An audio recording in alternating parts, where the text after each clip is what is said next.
Dravida Munnetra Kazhagam supreme கோர்ட்டுக்கு பிறகு ஒரு பின்னடைவை சந்தித்து விட்டது. அதனால ஏடிஎம்கே முன்னாடி வந்து நான் சொல்ல மாட்டேன். அதனால இது வரைக்கும் டம்ப் அண்ட் டெஃப் அண்ட் டம்பா இருக்காரு விஜய், ஊமையா இருக்காருன்னு சொல்றாங்க. எல்லாம் என்ன கேட்டாங்க நிறைய பேர், ஏன் அவர் அரசியலில் ஊமையே இருக்கார்? ஊமல் இல்லை அவர்.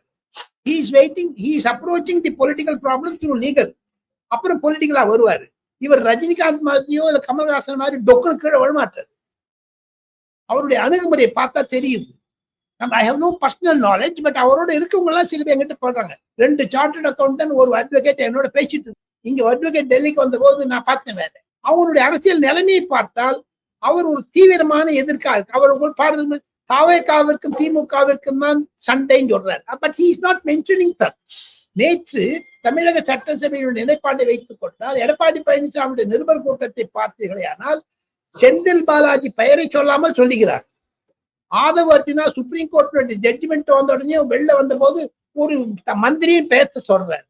ஆக மொத்தம் விஜய் வர்சஸ் செந்தில் பாலாஜி, 10 ரூபாய் பாலாஜி 10 ரூபாய் பாலாஜி பாட்டு, விஜய் வர்சஸ் உதயநிதி என்று ஒரு பிம்பம் வகுக்கப்பட்டால் தமிழகத்தில் அது ஒரு சுனாமியாகத்தான் மாறும் என்று என்னுடைய கருத்து.